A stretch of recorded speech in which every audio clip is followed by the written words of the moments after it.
бәріне сәлем. Мен бүгінгі айтатын тақырыбым 1,5 айда ақша жинау жайлы. Жалпы ақша жинау жайлы айтам. Бұндай формат менде бірінші рет болып тұр. Жай сөйлеп түсіретін форматтарды алдағы уақытта сіздерге өзіме ұнап жатса көбейтетін боламын. Таң азанмен тұрып, 7-де қазір осы видеоны түсіруге бір желанием ашылып түсіріп отырмын.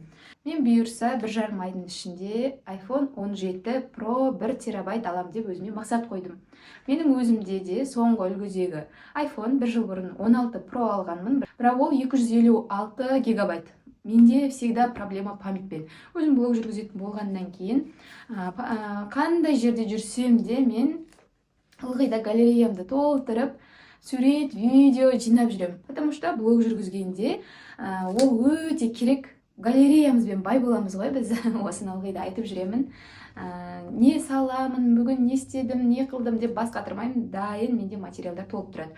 Сол үшін память жағынан және качествоны, сапаны жақсарту үшін енді осы жолы iPhone 17 Pro алмақшымын. Мен Max алмаймын, себебі өзім кішкентаймын, қолымда кішкентай. Pro'ның өзі әрең қолымда сияды, ал Max өте үлкен, қалтаға да сыймайды. Сол үшін қазірге дейін мүлде Max алып көрген емеспін, алдағы уақытта да алмайтын шығармын. iPhone 17 Pro 1 терабайт, қазіргі бағасы 1,1 болып тұр.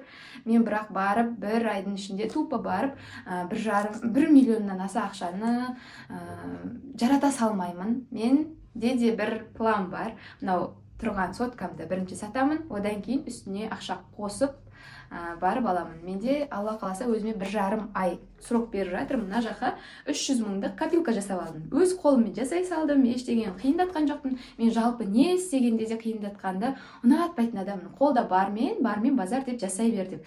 Бір коробканы тауып алдым да, сонымен мына жаққа цифрлар жазып, осы жердегі барлығын қосқанда 300 мың ақша шығады. Соны бүгіннен бастап толтырайын деп жатырмын. Менде міне ақшамды да алып алдым. Осындай пакетикке жинап жүрмін ғой. Давай оданша пакетиктен түсіп қалса, шашылып қалса деген мақсатпен осындай копилканы толтырайын деп бастадым. Давай әңгімемді айтып отырып, копилкамды толтырып тастайын. Бұның ішіне тек қана бір қағаз ақшалар салу керек деген принцип қойған жоқпын. Тиын болса да, міне бірінші тиындарды салып тастап жатырмын. Ақша тиыннан жиналады.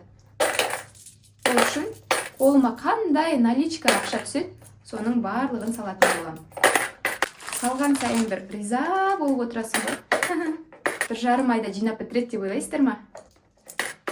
Менің қолымда міне 2,000, 1000 теңге, 500 теңге деген тоже жиналып қалған. Мынадай айтпақтай жаңа 1000 теңге шығыпты. Жеңістің 80 жылдығына орай. Осында салатын боламын.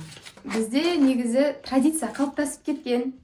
Жылда жаңа iPhone алу дегенші, ол бір мақтану үшін емес.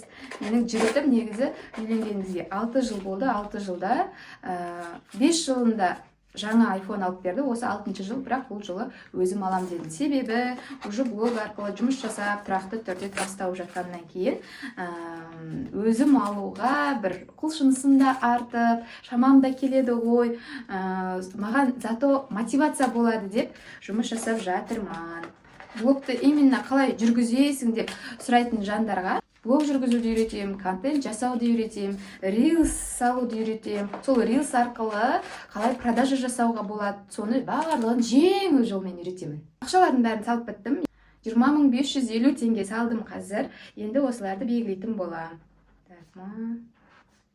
5.000, 10.000, 20.000. Мына жерде 500 теңге бар екен. Мына жаққа 300 мың мақсат. Алдағы уақытта сіздерге отчет беріп отырамын. Міне қарап алыңыздар. Бастапқы бір жолы толды уже. Енді күнделікті немесе күнара болсын қалай қолыма ақша түседі, осыға міндетті түрде салып отырамын.